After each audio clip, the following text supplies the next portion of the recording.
to Hang It. My name is Annie, and today I'm going to be doing a feature on some of the public sculptures that we have around us in London. Sculptures that are sometimes hidden in plain sight that you wouldn't necessarily expect or haven't come across before. We're going to be starting today right next to St Pancras Station, and we're going to make our way along Euston Road looking at 4 or 5 different sculptures as we go. First up, we are outside the Francis Crick Institute to look at the first sculpture in our feature, and it is this sculpture here by Conrad Shawcross.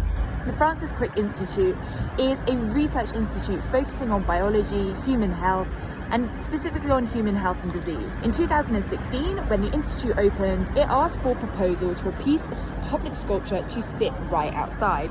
Shawcross's work is all about embracing new ideas and celebrating scientific progress, which is the aim of the institute and the whole concept behind the work, which is called Paradigm, based around the assertion that science moves in great big shifts rather than gradually, and each triangular form represents a shift, each getting larger and more dominating, all balancing on that initial small idea, almost in a kind of precarious way.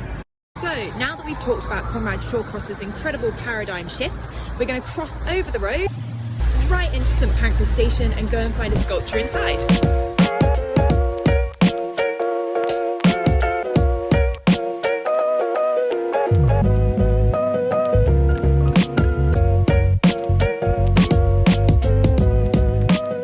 So the sculpture we're going to be talking about here in St Pancras Station is by an artist called Paul Day, and it's a huge sculpture that was commissioned for everybody arriving as they get off the Eurostar. Now, the first thing that I think of whenever I see this sculpture is of that amazing scene in Love Actually where everyone is meeting at Heathrow Airport, and amazingly Paul Day actually said that that was the inspiration for this piece. It's all about this sense of being reunited with our loved ones. This piece of work actually got massive criticism when it was first opened, with all sorts of kind of professional artists and gallery owners saying that they thought it was really ugly, it was a terrible example of public sculpture. But the artist really stands by the fact that it's really accessible, everyone can understand what it is, also that it just clearly tells the story of 2 people coming together after a long journey, which is what the commission was for. 1 year after the sculpture was unveiled, the artist then added this frieze, and that got much better reception from the public. The frieze depicts a range of scenes relating to the history of British train travel, and these really include histories ranging from the use of the underground in wartime all the way through to kind of memorials to the London terror attack in 2005. So while the sculpture was intended really to tower over the station as visitors arrive, the frieze is much more of an intimate experience and was added to catch passers-by and take them on a bit of a journey, reflecting upon travel and its history, and how that's captured here. So next up on our tour was the British Library, which has a number of really amazing sculptures. Fortunately, because of COVID-19, they're not letting me go in to do lots of filming, but managed to get some sneaky snippets. And I'm now going to tell you a little bit about this sculpture of Sir Isaac Newton, who of course was a mathematician, scientist, astronomer and philosopher. So it makes sense that he is being celebrated and memorialised here at the British Library. It is a sculpture made by Edoardo Palozzi. The composition is actually based on a watercolour done by William Blake in the 1700s. Blake was always critical of Newton for being scientifically focused. Newton is so absorbed by the measurements that he's kind of looking at that he's totally oblivious to the natural beauty of the world around him. Palozzi tried to bring together that celebration of poetry and natural beauty celebrated by Blake and bring it into relationship with the scientific genius of Newton. You can see there's kind of a robotic quality to this figure.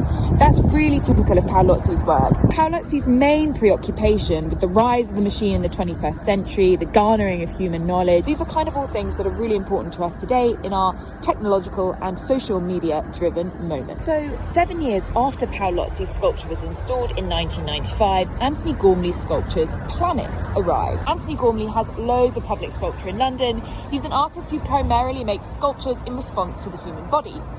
These pieces have been brought to the UK from Sweden.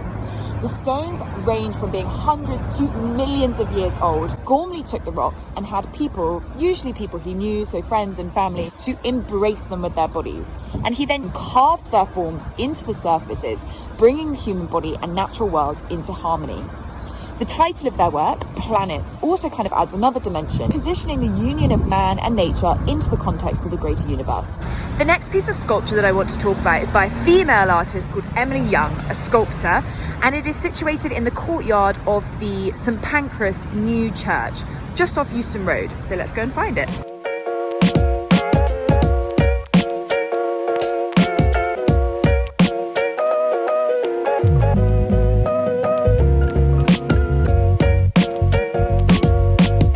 So we have now arrived at St Pancras New Church, and it's a little bit of a haven of silence and solitude here. We're looking at a stone sculpture carved by Emily Young, and it is quite an archaic looking piece of sculpture. As you can see, we've got a beautiful carved face with closed eyes and a large section of it missing just off the side there. Similarly to Anthony Gormley and his ancient carved stones, Young's practice has always been preoccupied with reconnecting with the natural world. She's interested in how human beings across millennia have emerged. Her interest is kind of in this eternal and ongoing relationship that all human beings have with the earth, and much of her work explores the ancient traditions of finding human-like qualities cast in natural stone and using that as the starting point for a human figure in her sculpture. This sculpture was actually placed here in 2005 as a memorial to the London bombings.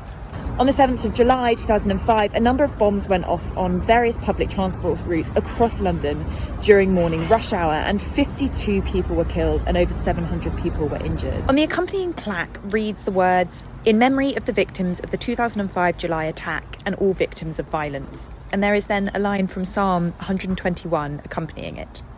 "I will lift up my eyes unto the hills."